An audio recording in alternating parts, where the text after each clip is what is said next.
अस्सलामु अलैकुम। Simple harmonic motion से रिलेटेड ये नेक्स्ट वीडियो जो है वो हम लास्ट एग्जांपल डिस्कस करने जा रहे हैं, जो कि सिंपल पेंडुलम की एग्जांपल है। पेंडुलम की कंस्ट्रक्शन ऐसे होती है कि आप क्या करते हैं कि एक थ्रेड लेते हैं, एक स्ट्रिंग लेते हैं जिसमें एक स्फीयर या जिसे हम बॉब कहते हैं उसको हम क्या कर देते हैं, टाई कर देते हैं। एक स्ट्रिंग में एक स्फीयर को आप क्या कर देते हैं, टाई कर देते हैं, बांध देते हैं। इस स्फीयर का ये क्या कहलाएगा, सेंटर कहलाएगा। ठीक है, तो जो आपके पास सेंटर आया है, ये पूरी कंस्ट्रक्शन जो है ये कहलाएगी आपके पास सिंपल पेंडुलम कहलाएगा आपके पास। इसको हम क्या कहते हैं, पेंडुलम कहते हैं। यानी कि if we are tying a string, और ये स्ट्रिंग जो है वो इन इलास्टिक होना चाहिए, इलास्टिसिटी नहीं हो कि इसकी लेंथ कभी बढ़ जाए और कभी कम हो जाए, ऐसा मुमकिन ना हो। यानी कि the length of the pendulum remains the same, तो इसको इन इलास्टिक होना चाहिए। यानी कि ये अपनी लेंथ को कम और ज्यादा, जैसे कि स्ट्रिंग होता है अमूमन, वो अपनी लेंथ को, रबर ना हो। अच्छा, तो इसमें जो सबसे पहली टर्म आती है सिंपल पेंडुलम में, that is the length of pendulum. क्या आती है, लेंथ ऑफ पेंडुलम। तो लेंथ ऑफ पेंडुलम को मेजर किया जाता है from the point at which it is attached, it is hang, to the point where, to the point that is said to be the center of gravity, CG, center of gravity of a sphere, the point at which it is hanging to the point of center of gravity of that bob। ठीक है ना, तो इसको हम क्या कहते हैं, length of pendulum.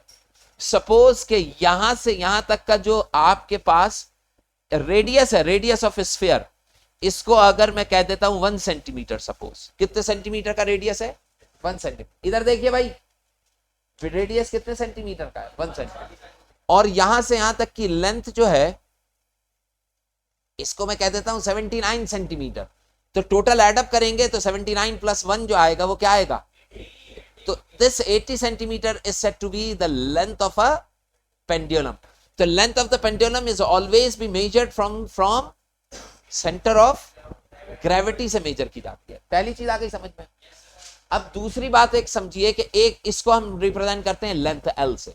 ठीक है, अब क्या किया जाता है कि सिंपल पेंडुलम जो है आपके पास, इस सिंपल पेंडुलम को हम क्या कराते हैं, मूव कराते हैं। तो ये भी वाइब्रेट करता है, और जब ये वाइब्रेट करेगा तो इसकी वाइब्रेशन जो है वो कौन सी वाइब्रेशन कहलाएगी। सपोज मैंने इसको मूव कराया और मूव करा के उसको पॉइंट ए तक लेके आया, इसको यहां से, इसका मास जो है वो एम है, इसको पॉइंट ए तक लेके आया। अब ये बताइए, अगर ये सरफेस है तो ये एक सर्टेन हाइट के ऊपर आ गई है। अगर मैं इसको यहां पे लाया तो कोई ना कोई हाइट कवर कर रहा है, जैसे कि बॉल एंड बाउल सिस्टम था। अब इस केस में देखिए, इसके अंदर इसका टेंशन टी और वेट कहां एक्ट कर रहा होगा, डब्ल्यू डाउनवर्ड्स। जब आप इसको यहां पे ले आएंगे तो इसका वेट अभी भी डाउनवर्ड्स एक्ट कर रहा है, लेकिन टेंशन इन अ रोप जो बिल्डअप होगी वो ये स्ट्रेट लाइन है, ये थोड़ी सी टेढ़ी बन गई है, लेकिन इसको स्ट्रेट ही रखिएगा आप।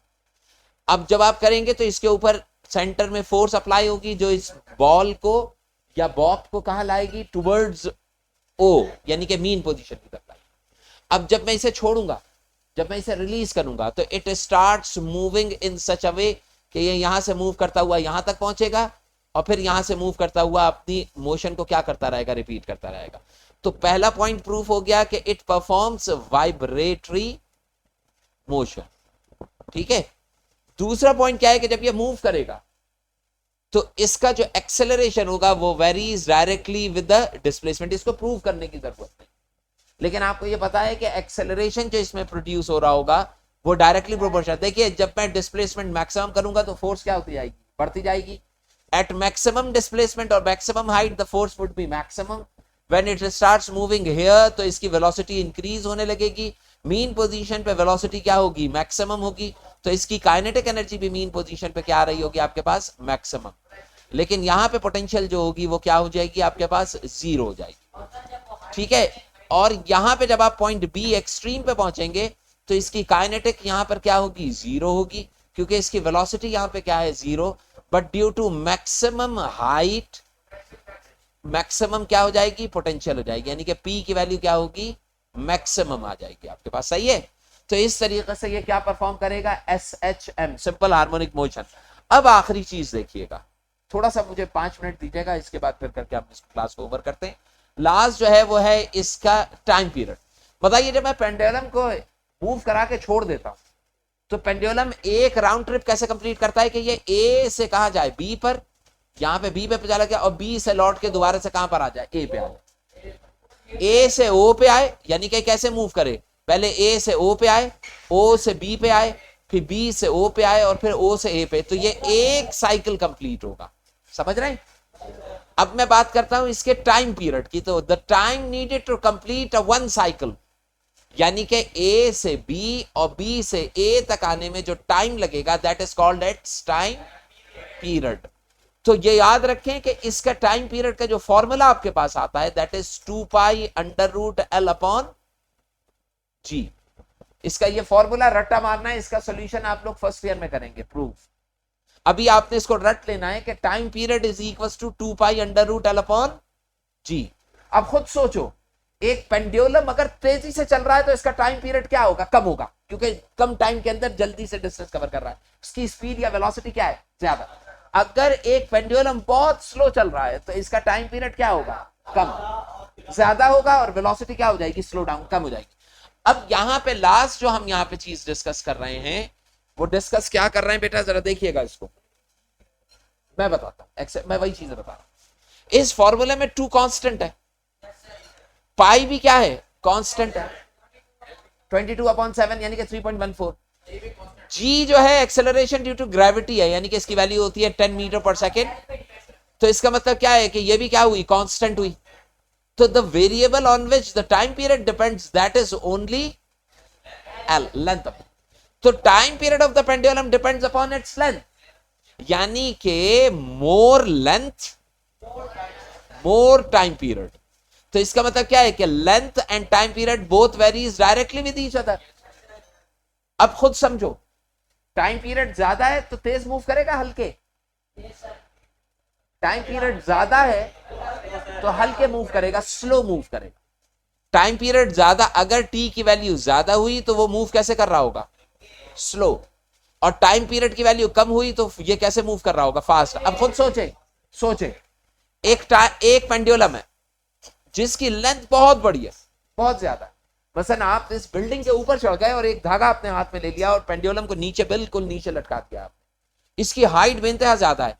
अब जब आप इसे मूव कराएंगे ना तो इसकी मूवमेंट आप देखेंगे कि इसकी मूवमेंट बहुत स्लो होगी। जितना लंबा टाइम पेंडुलम होगा, जितनी लंबी इसकी लेंथ होगी, it starts moving very slow. तो स्लो मूव होने का मतलब क्या है कि इसका टाइम पीरियड उतना ही ज्यादा। अब खुद सोचो, अगर मैं इसकी लेंथ को कम करता जाऊं तो ये अपनी स्पीड को क्या करता जाएगा।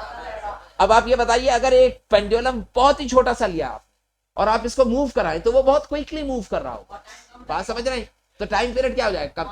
तो इसका मतलब क्या, if we reduce the length of क्या, पेंडुलम, तो its speed is going to be increase, its time period decreasing, and if we increase its length तो क्या होगा, टाइम पीरियड बढ़ता है। अब आखिरी चीज,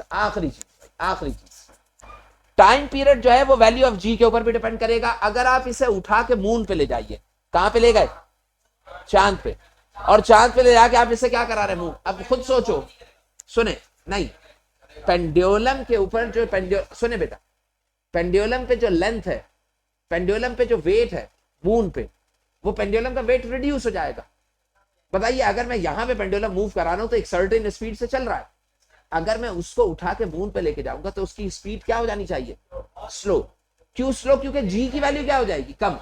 यहां पे जी की वैल्यू तुम रख रहे हो 10, जब तुम मून पे लेके जाओगे सेम लेंथ का पेंडुलम तो तुम देखोगे कि जी की वैल्यू 10 के बजाय मुझे 6 टाइम्स रिड्यूस करूंगा तो 1.6 मीटर पर सेकंड स्क्वायर रखनी पड़ेगी। कितनी रखनी पड़ेगी, 1. अब 1.6 का मतलब क्या हो गया कि जी की वैल्यू क्या हो गई, ये बहुत कम हो गई। तो इसका मतलब क्या है कि अगर मैं एक्सेलरेशन ड्यू टू ग्रेविटी कम करता जाऊं तो पेंडुलम की स्पीड कम होती जाएगी और टाइम पीरियड क्या हो जाएगा। तो इसका मतलब क्या हो गया कि टाइम पीरियड वैल्यू ऑफ जी से इनवर्सली प्रोपोर्शनल है। कैसे बेटा, इनवर्सली। जी की वैल्यू बढ़ाओगे तो स्पीड क्या हो जाएगी, बढ़ जाएगी, टाइम पीरियड क्या हो जाएगा, कम हो जाएगा। जी की वैल्यू कम करोगे तो स्पीड जो होगी वो स्लो डाउन हो जाएगी और टाइम पीरियड क्या हो जाएगा, बढ़ जाएगा। इसका मतलब ये हो गया कि एक पेंडुलम को आप कराची में रखिए और उसको मूव कराइए तो एक सर्टेन स्पीड से मूव कर रहा होगा। सुन लो, बहुत अहम बात बता रहा हूं, भागने की कोशिश ना करें। मैं जो बता रहा हूं ना उसको जरा समझें। ये क्वेश्चन एग्जाम में आते हैं, ये मैं करके कवर अप करके निकल जाऊंगा, फिर ये वेव चैप्टर नहीं पढ़ाया जाए। दोबारा समझे, एक पेंडुलम आपने सी लेवल पे रखा हुआ है, 1 मीटर उसकी लेंथ है, उसकी एक सर्टेन टाइम पीरियड आ जाएगा, वो एक खास स्पीड से मूव कर रहा है। बताइए उस पेंडुलम को अगर हम वहां से उठा के डायरेक्टली माउंट एवरेस्ट पे ले जाके मूव कराएं, तो बताइए उसका वेट बढ़ गया कम हो गया? माउंट एवरेस्ट पे ले जाएंगे तो दूर चले गए ना अर्थ से, तो वेट कम। बताइए वेट कम हो गया तो ग्रेविटी कम हो गई, जी की वैल्यू कम हुई तो इसकी स्पीड भी क्या हो गई? स्लो हो गई। तो इसका मतलब क्या है कि टाइम पीरियड क्या हो गया? बढ़ गया, चेंज हो। समझ रहे हैं? तो इस तरीके से टाइम पीरियड जो है वो वेरिएट करता है। अल्लाह।